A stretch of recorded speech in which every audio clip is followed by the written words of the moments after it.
Hola, buenos días, bienvenidos a nuestra sesión número 8. En esta sesión, para poder dimensionar el pensamiento de Maquiavelo, lo que voy a hacer en este audio es presentarles un resumen muy grueso, muy esquemático de algunas ideas muy generales de lo que fue la Edad Media.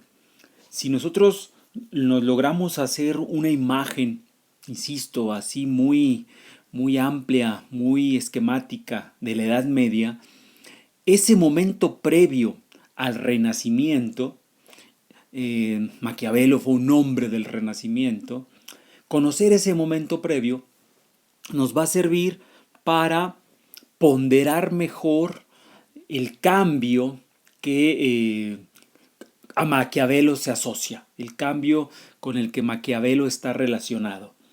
Para pensar ese cambio, generalmente en la literatura histórica ha habido dos maneras. Hay algunos que plantean que el Renacimiento habría sido un corte muy radical, muy profundo respecto a lo que estaba antes la llamada Edad Media. Y hay algunos otros, es el caso de varios historiadores que recientemente, porque esta es una segunda línea de pensamiento y en ese sentido más contemporánea, unos medievalistas que más bien plantean que el cambio no fue de la noche a la mañana, no fue radical, no fue tan profundo, sino que se debiera entender como un cambio continuo, que lo que pasó en el Renacimiento tiene antecedentes en la Edad Media, ya venía gestándose. Y yo creo que esta segunda línea es probablemente hasta ahora considerada más adecuada y nos va a servir para plantear cómo lo que hay antes bien es la simiente de lo que va a venir después, pero a pesar de esa continuidad, sí hay acentuaciones y algunas cosas nuevas que suceden en el Renacimiento, del cual Maquiavelo es un representante, y que nos van a permitir entender el cambio. Lo único que estoy tratando de decir es que el cambio no es de la noche a la mañana, tiene por supuesto antecedentes, pero que sea un cambio continuado y con antecedentes no implica que no podamos reconocer el giro, los vuelcos, las diferencias que pensadores como Maquiavelo van a significar. Entonces, para hacer este retrato muy amplio de la Edad Media, quiero decirles, bueno, hay mucha información de la Edad Media, yo solo les reporto para que sepan de dónde van básicamente a salir algunas ideas que voy a mencionar acá. Este libro que están viendo en su pantalla, La Edad Media, José Luis Romero, es un libro pequeñito del Fondo de Cultura Económica, de los breviarios, es una buena fuente. Voy a recurrir también a el mismo autor, José Luis Romero, que tiene en el siglo XXI, la editorial siglo XXI, otro libro titulado La cultura occidental, también es bastante útil. Y si me da el tiempo, recurriré a un capítulo del libro de Pietro Costa, un italiano muy bueno en estos temas. Su libro se llama Ciudadanía. Recurriré a un capítulo, a un pequeño capitulito donde nos habla un poco de lo que era la ciudadanía medieval. Y si hay tiempo también, recurriré a Rafael Ramón Guerrero, que tiene un libro en la editorial Acal que se titula Historia de la filosofía medieval. Muy bien, voy a comenzar entonces con José Luis Romero. Dice Romero, y vamos, bueno, voy a, la verdad, a entresacar algunas cosas, voy a hacer un resumen muy grosero porque no nos interesa es hacernos especialistas en la Edad Media. Insisto, la idea solo es como pintar a trazos gruesos lo que habría sido un momento pre-maquiavélico, pre-renacimiento. A eso le llamamos Edad Media. La Edad Media, voy a mencionar algunas cosas históricas, algunas coyunturas, algunas fechas y luego también intentaré hacer algunas reflexiones en torno a la cultura medieval. La Edad Media, dice Romero, habría que empezar ubicándola hacia sus propios antecedentes, hacia el siglo incluso III, porque en el siglo III lo que habría sido el Imperio Romano de Occidente empezaría a tener sus primeras crisis, sus primeros problemas. Por ejemplo, si eso sucede en el siglo III, donde hay algunas divisiones, algunas incluso invasiones de tribus como las germánicas a ese imperio que había garantizado la vida de la llamada Edad Antigua, para el siglo XIV, en el año 326 después de Cristo, la fundación de Constantinopla va a avanzar más este proceso de divisiones en el Imperio Romano. Constantinopla terminará siendo la semilla de lo que será llamado poco después el Imperio Romano de Oriente, o también llamado el Imperio Bizantino. Lo que trato de mencionar con estas dos cosas es cómo esta división del imperio, si bien por una parte supone la expansión imperialista hacia el oriente, hacia la parte asiática, hacia Egipto, Alejandría, también simultáneamente va a ser la semilla de una posterior división, porque llegará un momento en que las diferencias políticas, evidentemente geográficas, económicas y sobre todo religiosas entre el Oriente y el Occidente hagan que ese imperio deje de ser tan poderoso. De hecho, para 395, es decir, ya el final del siglo IV, está consumada la división del imperio en esta rama occidental y en esta rama oriental. El oriente, nos dice José Luis Romero, quedó en manos de los emperadores de Constantinopla. Más adelante, en la parte occidental, que es donde se va a dar esto que llamamos Edad Media, ese imperio debilitado intentará sin embargo reconstruirse bajo la figura de un imperio que los historiadores llaman el Imperio Carolingio. Acá no se preocupen por los nombres, no me importan los nombres ni las fechas, se las doy como información básica para que hagamos un mapa, pero es más informativo. Esta no es propiamente materia de nuestra futura evaluación o examen, pero sí es una materia útil, insisto, para reconstruir el momento pre-renacimiento. Porque aquí aparece algo interesante, con las divisiones, con la fragmentación de lo que había sido un imperio, se formarán los feudos. Y eso es un antecedente importante. Recuerden ustedes, bueno, lo hemos mencionado, más adelante lo desarrollaremos. Maquiavelo es un teórico deseoso de la unificación nacional. Contra eso, en un momento anterior, está la dispersión feudal, la fragmentación de lo que fue un imperio en distintos y cada vez más autónomos feudos que se sentirán menos obligados a prestar obediencia al imperio. Entonces, esto es importante porque los feudos empezarán a gozar de cada vez mayor autonomía, cada vez mayor margen de acción contra la autoridad central. El imperio se disgrega así en un sinnúmero de señoríos feudales. Recuerden, otra vez, lo hemos mencionado en un momento previo, Maquiavelo, deseoso de construir un Estado, sabrá, y eso lo leeremos en El Príncipe, que para construir un Estado esto implica una autoridad centralizada y esto implicaría rivalizar con los señoríos feudales que hacia el siglo VIII, 9, 10, 11 serán las formas políticas de organización de la Edad Media.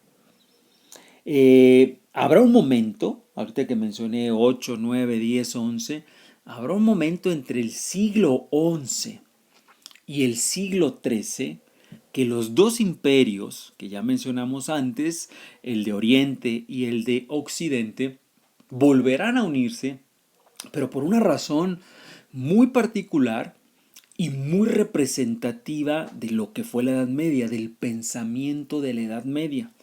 Esa razón, que se lleva a cabo durante 3 siglos, 11, 12 y 13, fueron las llamadas cruzadas. Las cruzadas fueron esas empresas católicas por tratar de rescatar al imperio de Oriente de el ataque y la invasión en un primer momento de los persas, en un segundo momento de los árabes. Y son cruzadas claramente religiosas, porque la religión es el móvil para que los cristianos se desplacen kilómetros de kilómetros, vamos, de un continente a otro, para ir a defender la fe.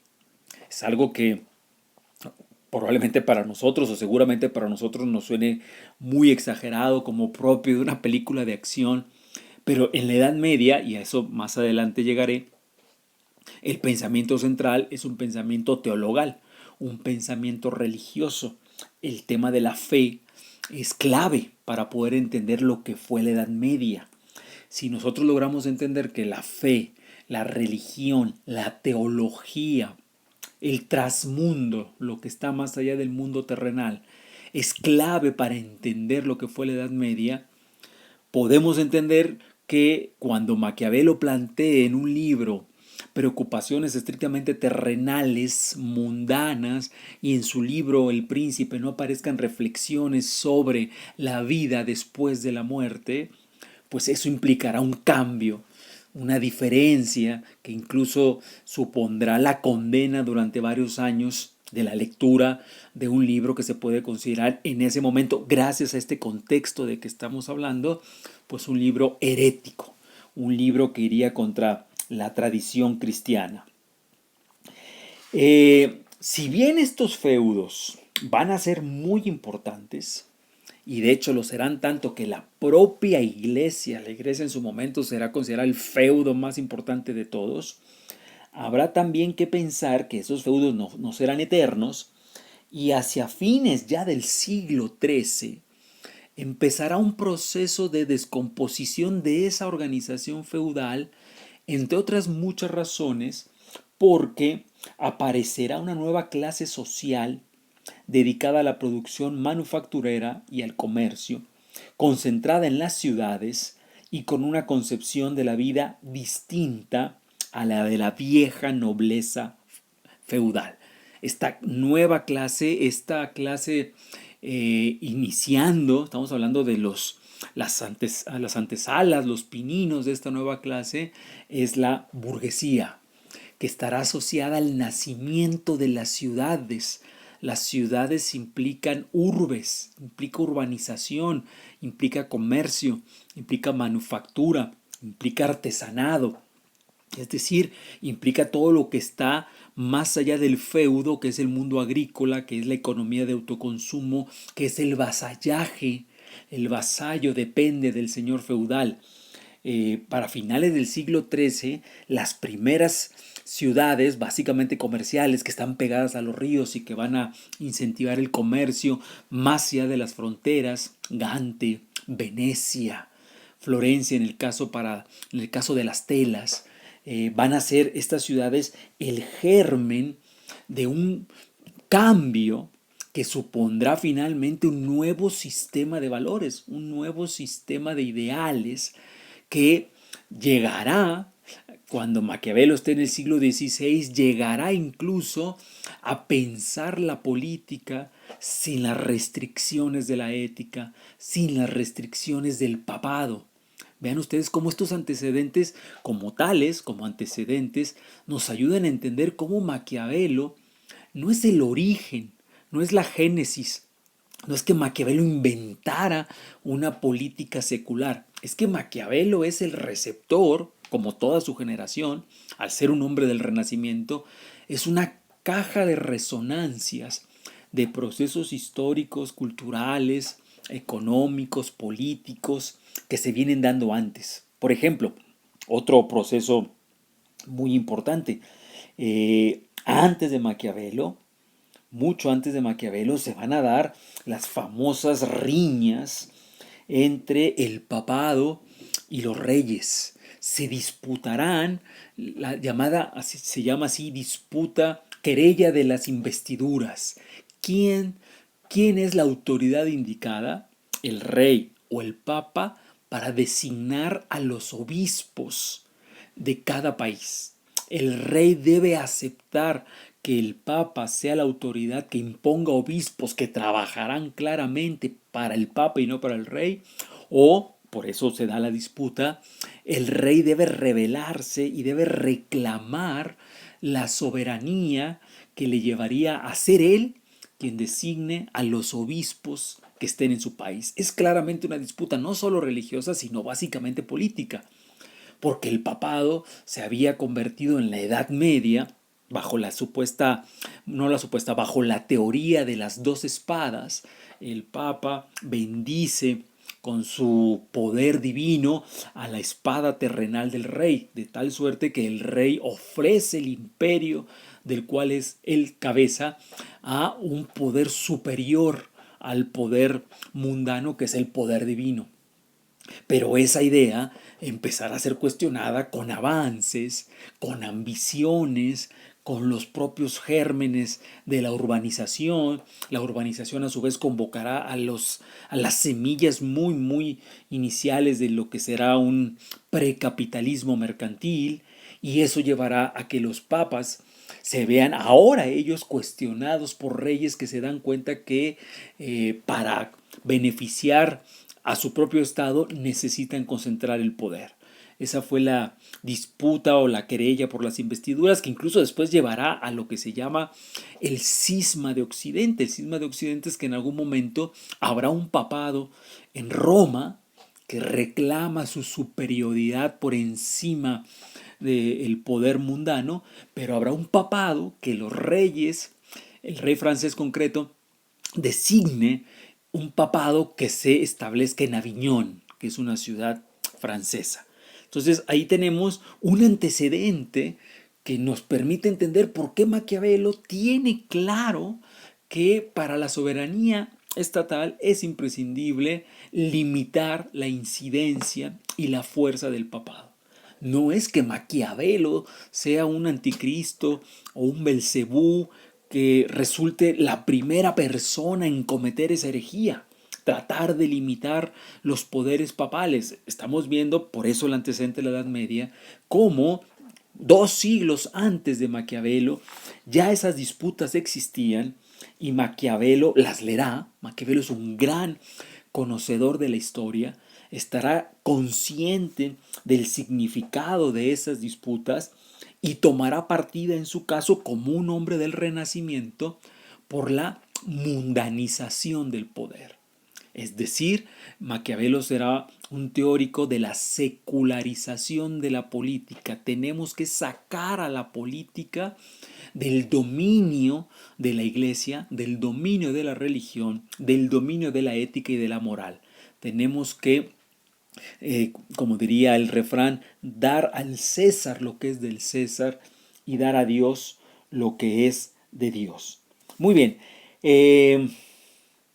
hemos llegado prácticamente al siglo XIII. Lo del cisma es del siglo XIV, el gran cisma en relación a estos dos papados. Estamos dando, por supuesto, unos saltos enormes. No importa, la idea es tener la imagen grande.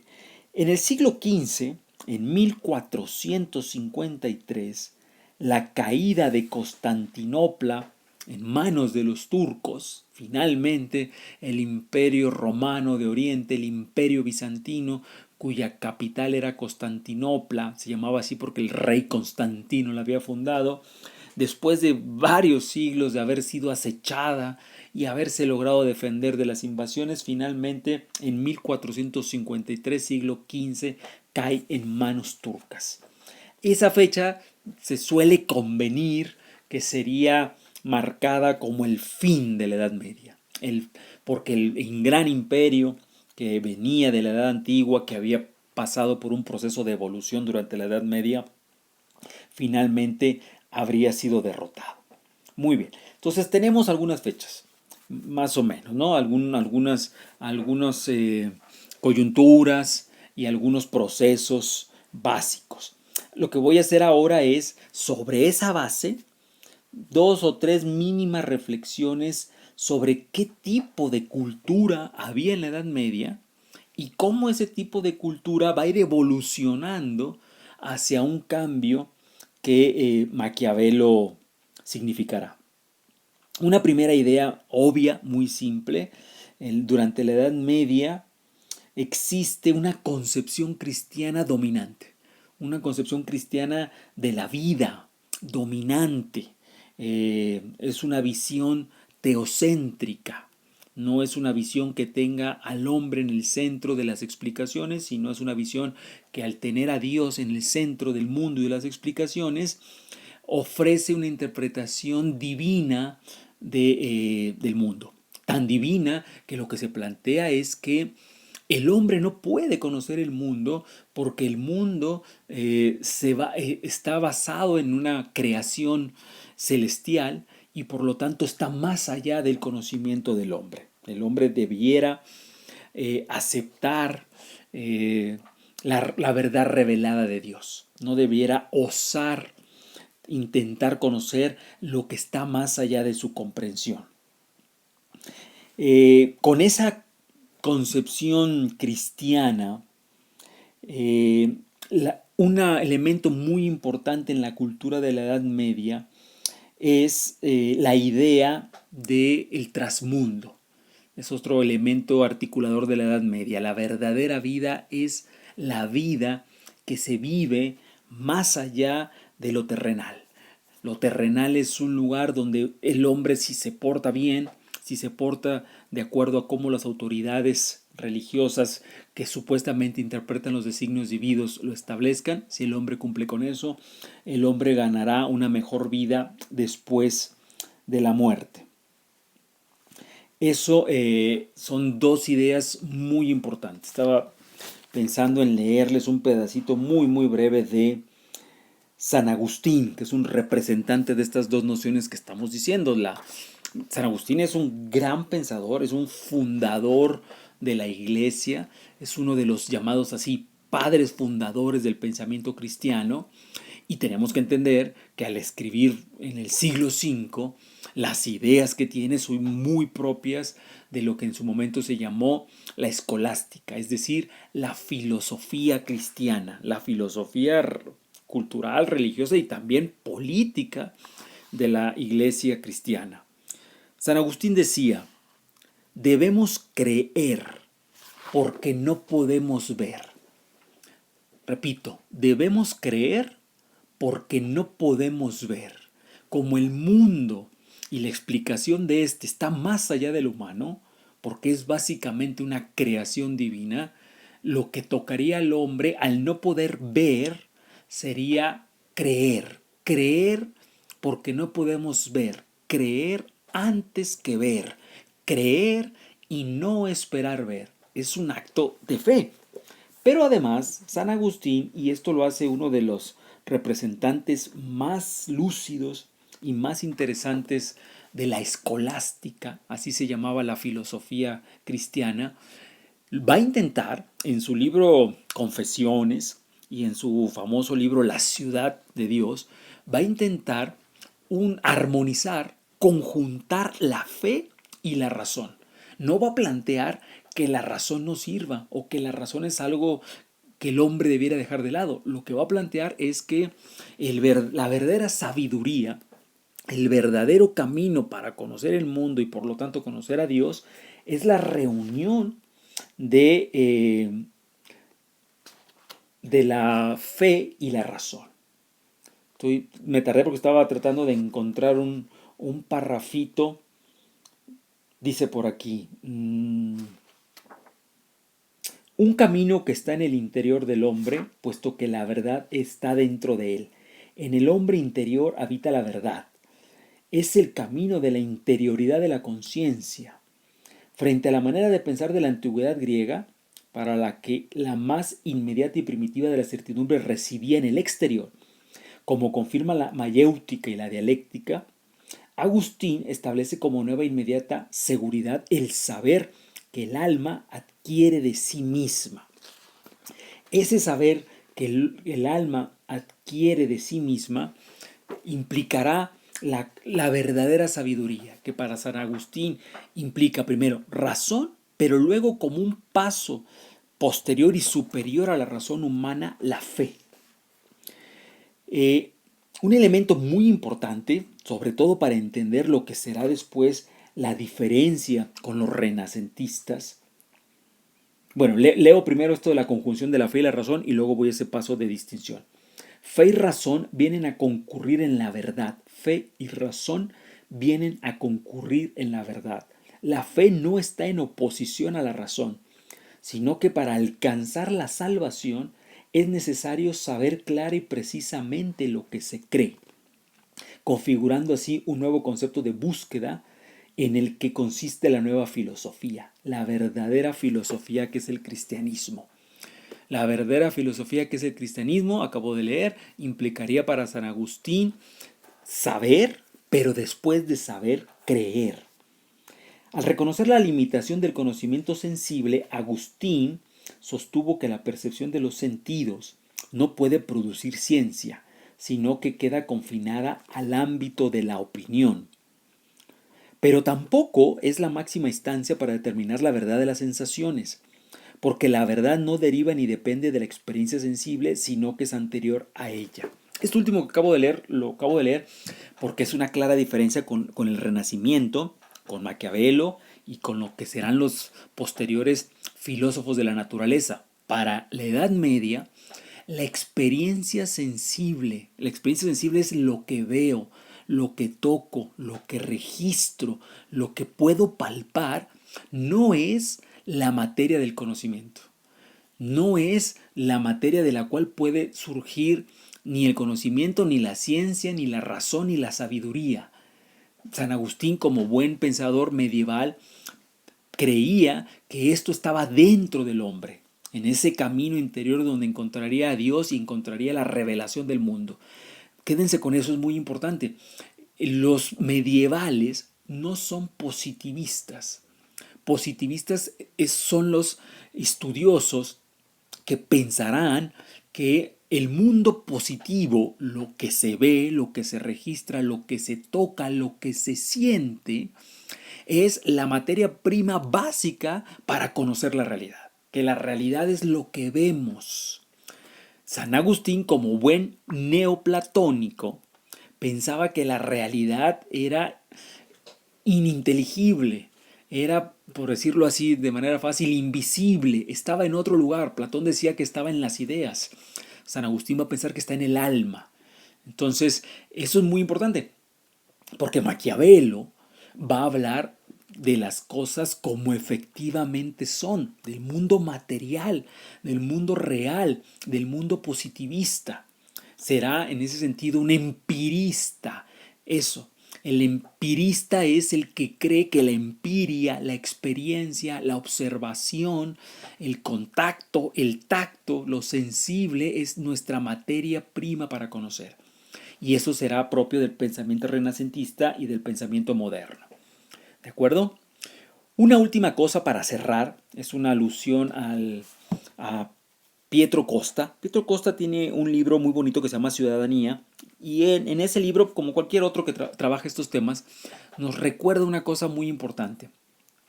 El mundo medieval estaba basado en una reconocida y formalizada desigualdad. Era una comunidad cerrada, muy endógena. Los vasallos vivían dentro de un feudo, no podían salir a otro feudo, no podían trabajar en otro feudo, se compraba la tierra con la mano de obra que implicaba la tierra.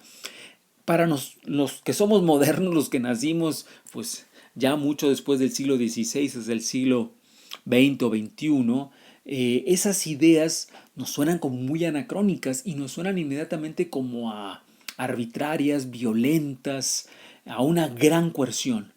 Lo interesante es que cuando uno estudia el funcionamiento del feudalismo, es muy, muy, muy intrigante observar cómo funcionaba y funcionó mucho tiempo precisamente porque era un mundo desigual.